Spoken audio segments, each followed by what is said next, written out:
I'm Alisha Miranda. I'm a freelance reporter here in Philadelphia, and I was the host, founder, and culture producer of an event series called Latinx Industry Night. I started this series back in 2022 after I did an Eater feature that profiled 6 Spanish and Latino bartenders here in Philadelphia. The bartender and hospitality community here in Philadelphia really loved it. And so the bartenders and I were thinking, like, maybe we should do something more to kind of celebrate this article, celebrate the release, and kind of come together. So we did what we called kind of like a one-night only party, if you will, at the Franklin Mortgage here in Rittenhouse Square.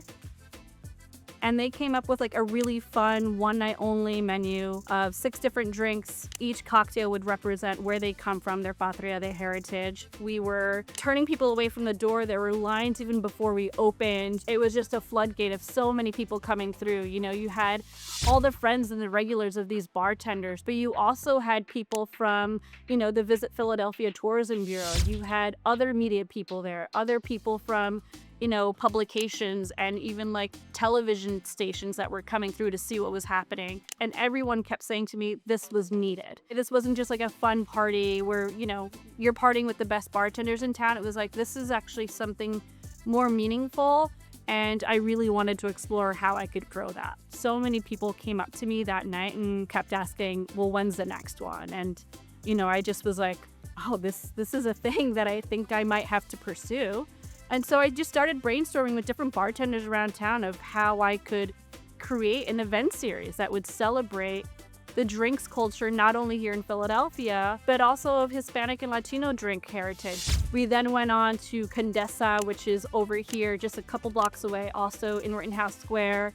We did Sorines, which was in Kensington. Then we had it at Bolo, which was a Puerto Rican spot. Then we went on to have one in DC at a wine shop called Grand Cata. And then we came back and did a finale at Randstad Room with guest bartenders from New York City's Bar Belly. I mean, it was a party, man. Like, that's always one of my favorite things of, like, being able to be surrounded by other folks of Latinx culture is it feels more like home. It was an amazing experience to be able to just be in a room with old friends and make new friends and just kind of learn about everyone, where everyone is in life. So it was a great area of connection and also a great area of, like, celebrating what each of us represent. They basically were all held through Hispanic Heritage Month every year. It kind of became our annual celebration. Every event, more and more people came out. People were inviting their friends, their colleagues, their peers. The turnout was huge. The day we did our industry night at Bolo, it was exciting. There was 4 bartenders. Some of us were Colombian, some of us were Puerto Rican. So it brought a lot of the Latinos out that night. 2 of us were downstairs, 2 of us were upstairs, and each of us created a cocktail that signifies our culture. I got to work with some people that, till this day, I'm very happy that I got to meet and work with because I hadn't really met before that. The atmosphere is of a party. It's literally of a celebration because everybody there knows that they're there to, like, enjoy us celebrating these industry professionals that are working with us. The industry night connected folks that a lot of time are taken for granted. The event was spotlighting collaboration between people in that ecosystem to really build community with other sectors in a way that at the same time brought the best of us and was centered on our values and our culture. It was a networking event, but it was a networking event for us, made by us, an opportunity for us to pour into each other and pour into ourselves to really say, hey, you're doing a great job and we need to keep doing this more. We are the ones kind of upholding a lot of stuff. We're doing all the actual work at the back of the house, behind cameras, in various places. We're not usually in the forefront a lot. So going to a night like this is a great time for us to be able to kind of relax, enjoy each other, trade stories, and just, you know, be around our own people, speak Spanish, English freely, do all the things. It's not a scene that you would have thought possible considering where we work and how professional we are when we're doing our jobs. But to be able to, like, let our hair down and be in a safe space along these other people and just be silly that was very memorable.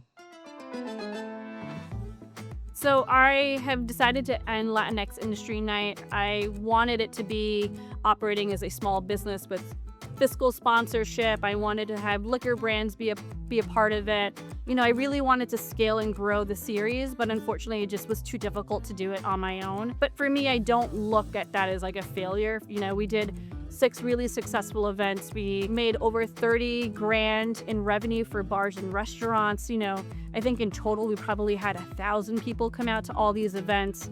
You know, the bartenders have grown on to do really cool things. You know, we got a lot of love from the community. We got press coverage. You know, we did it with zero budget, you know, like we got sponsorship here and there and we made it work. It shows that you can do these kind of creative multimedia storytelling projects that are rooted in culture and community successfully. It did its thing, and it's a nice chapter to wrap up with a bow and see what else we can do. Starting in this industry way back when I did, there wasn't that many of us. There wasn't a community of Latinos in the world of hospitality, especially in fine dining. We're kind of known to be in the back of the house. And guess what? Times have changed. So Latin Industry Night for me was so important because it's time for us to use our voices, our knowledge, and what we have been doing for so many years and show our communities that we can as well be right on top with everyone else. There's a lot of us out there that have studied hard enough to get up here and do what we're doing. The reason I wanted to center Hispanic and Latino voices is because we tend to get overshadowed by our white counterparts. I think there's also kind of this, you know, very old narrative that Hispanic and Latino people are always in back of house, and I wanted to really shift that. I really wanted to create an opportunity where people could really put a name to a face, and what better way to do that than the bartender who makes some of your favorite drinks, right? There's not a lot of spaces outside of Philly that have this, so I think having spaces like Latinx Industry Night where we can go in and not be afraid to say where we're from out of fear of someone taking us, I think we need more of that. The series matters more than ever because community spaces matter more than ever. Radical joy is where it's at, and finding moments to just lean on each other, build with each other, and be with each other. Be present for yourself and for others. I think it's where it's at. We talk about community a lot in our day-to-day and the things that we write on social media. We talk about community a lot, but there are often times we don't create those spaces for community. So if we continue those spaces for us to connect with each other, it gives an opportunity for the younger generation to learn from us and to continue it going. You know, for me in my reporting over the last, 5 to 10 years here in Philadelphia, we don't see a lot of quality and in-depth drinks coverage like we do with our culinary scene, our restaurants and our chefs. But I've always, felt like the people who are making our beverages are really doing a lot. They're being really thoughtful and intentional. They're using ingredients that are just as curated as you would see a food menu.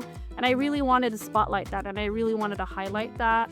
And I think the other part for me was to really change and shift the narrative of Latinos only being back of house people. We are not people that are just washing your dishes and cooking your food. We are front of house. We are hospitality. We are, putting names to faces. And I think that Industry Night was a way to bring that all together.